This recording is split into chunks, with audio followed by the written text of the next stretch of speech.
Shaolin сүмийн лам усан дээгүүр гүйж амжилт тогтоожээ. Хэддээ өмнөд Shaolin сүмийн лам Ши Лилинг усны мандал дээгүүр 125 орчим метрт гүйжээ. Өөртөө туслаж тэрвэр усны мандал дээр хөвөх 200 панерын банзыг ашигласан байна. Дээд амжилт тогтоогч ламтан гүйлтийн хурд тэнцвэр ололт зэрэг зөв тооцоосноор усан дээгүүр гүйж чаддаг байна. Энэ арга нь усан дээгүүр гүйлт гэсэн нэртэй бөгөөд Кунпугийн мастеруудын чаддаг зүйлд багтдаг юм. За Ши Лилинг дэлхийн дээд амжилтыг эзэн билээ. Энэ оны 1-р сард тэрвэр усан дээгүүр 120 м цаг туулсан удаатай ламтан өөрийн туршилтуудыг 2009 онд эхлүүлсэн юм. Тэгэхэд тэрвэр 18 м цаг туулсан байна. За 1 жилийн дараа 28 м гүйж байсан гинэ.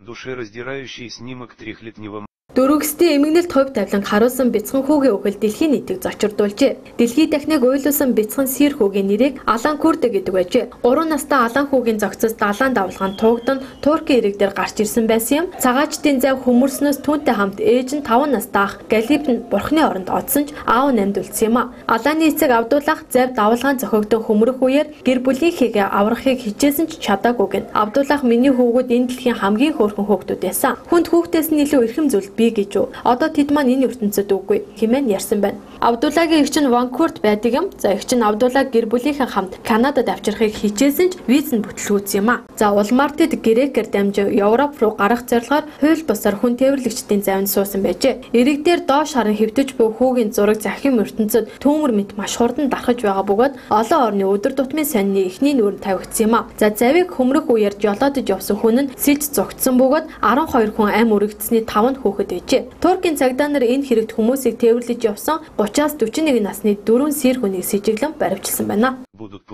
Тысячи французских фермеров 3 сентября Фермерүүд трактортой жагсаал хийж байна. Французд хөдөө аж ахуйн салбар уналтанд орж фермерүүдийн орлого хэмэгдэж байгааг эсэргүүцэн аж ахуй эрхлэгчид Парис хотын төв трактортой жагсаал хийжээ. Хотын төвд 1300 гаруй тракторыг байрлуулсан жагсагчид аж ахуйн салбарыг сэргээхэд арга хэмжээ авахыг засгийн газраас шаардаж байгаа. Францын засгийн газар сарын өмнө аж ахуйн салбарын өр болох 600 сая еврог хөнгөвчүүлсэн хэдий ч фермерүүд энэхүү арга хэмжээг хангалтгүй гэж үзэж байгаамаа. За Украинд болж байгаа хэрэг явдалд барууны орнууд Оросын холбооны улсыг буруутгах эдийн засаг санхүүгийн хориг арга хэмжээ авсан. Харин Орос хариу арга хэмжээг авч хөдөө аж ахуйн гаралтай бүтээгдэхүүн түүхийн эд хүнсний бүтээгдэхүүний импортыг хоригдсноор хамгийн их хохирол амсах нь Европын холбооны орнууд болж байна. За зөвхөн 2013 оны байдлаар Оросын холбооны улс руу 43.1 тэрбум $, хүнсний бүтээгдэхүүн импортлогоо оруулж ирсэн. Эдгээрийн дийлэнх нь Европын холбооны орнуудад ногдож байгаамаа.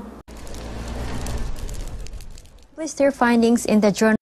Манай цэнхэр гарагт 3 их 80 гаруй мод байгааг тоолжээ. Саяхан BBC агентлаг их дэлхийн модтой холбоотой нэгэн сонирхолтой судалгааны үр дүнг нийтэлсэн байна. Ил их сургуулийн аж ахуйн байгуул орчин судлалын эрдэмтэд дэлхийн хэдэн модтой вэ гэдгийг тооцож үзсэн байна. Тэд хиймэл дагуулын тусламжтайгаар дэлхийн мод бүхий газар нутгийн зургийг авч тодорхой нутаг дэвсгэрдэх модны тоог тоолсон байна. Үүний дараа дэлхийн хэмжээнд их нийт модны тоог багцаалан гаргасан байна. Эрдэмтдийн тооцоосноор манай гарагт 3 их 80 гаруй мод бийгэн. За үүнийг дэлхийн хүн амт хувааж үзвэл нэг хүнд 422 чирхэг мод ногдох юм а. Олон мэд сонсогдож байгаа боловч хүн төрөлхтнийг илүү муу үр дүн ухтах эрсдэлтэй байгааг судлаачид анхааруулсан байна. Жилд ойролцоогоор 15 тэрбум ширхэг мод устж үгүй болдог бол хүн төрөлхтөн дөнгөж 5 тэрбум ширхэг модыг шинээр суулгадаг юм а. За үүнээс гадна дэлхийн улс орнууд нүүрс хүчлийн давхар эсвэл агаарын бохирдлыг бууруулах чиглэлээр хангалттай ажиллаж чадахгүй байна гэсэн дүгнэлтийг тэд хэлсэн байна.